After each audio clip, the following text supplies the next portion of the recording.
Tom Ruskin, former NYPD investigator and president of CMP Protective and Investigative Group. Robbie Ludwig, psychotherapist. We need you tonight, Robbie. John Q. Kelly, criminal defense attorney, former prosecutor, and a good friend of the Knox family.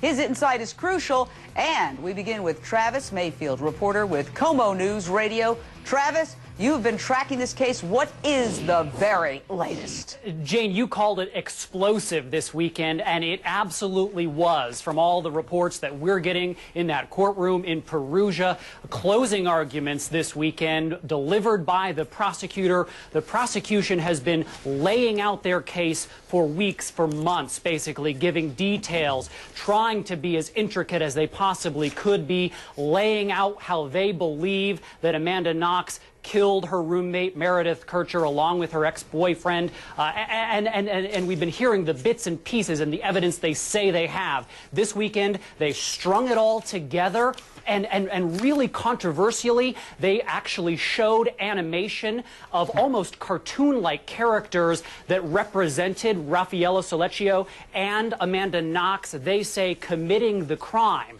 So this animation actually walked the jury through what the prosecution said their case was all along.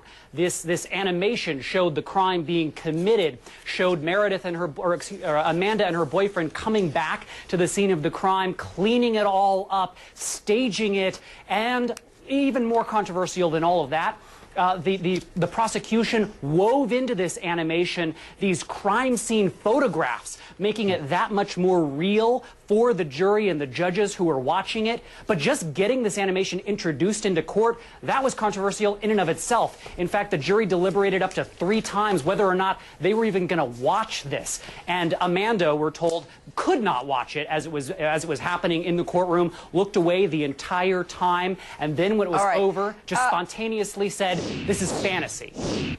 John Q. Kelly. Yeah. The prosecution in this case has faced a slew of charges. We're going to get into it, that they are basically out to get this young